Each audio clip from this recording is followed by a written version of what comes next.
Карасаев Кусейин, Кыргыз совет тилчиси, улуттук туңгуч лексикограф, филология илимдеринин кандидаты, профессор, Кыргыз Республикасынын илимине эмгек сиңирген ишмер.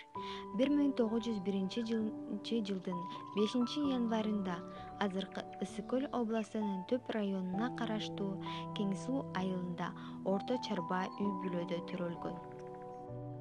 Ал эми 1925 жылы Ташкентке барып, Кыргыз-Казак таалим-тарбия институтуна барып окуйт. Ошондой эле 1927 жылы Карасаев Бакуда өткөн Жаңы түрк алфавитинин борбордук комитетинин пленумуна катышкан.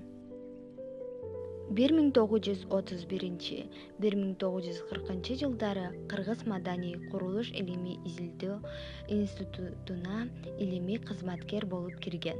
1951-1974 жылдары Кыргыз мамлекеттик университетине мугалим болуп иштеген. Кусейин Карасаев 1998 жылы каза болуп, сөгүү өз жерине коюлган.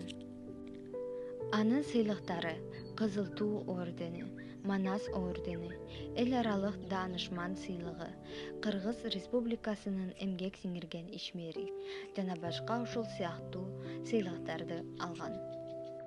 Кусейин Карасаевдин атынан Каракол шаарындагы музей, Карасаев атында Бишкек мамлекеттик университети, Төп айылындагы көчө, Бишкек шаарындагы көчө жана башка ушундай эле көптөгөн окуу жайлардын, деги эле көп эле нерселердин аты Карасаевдин атынан коюлган. Быйыл кыргыз элинин туңгуч тилчиси Кусейин Карасаевдин 120 жылдыгын белгилеп, эмгектерин эскерип жатабыз. Кусейин Карасаев Кыргыз совет тилчиси, туңгуч лексикограф, профессор катары кыргыз элинин жүрөгүндө калат.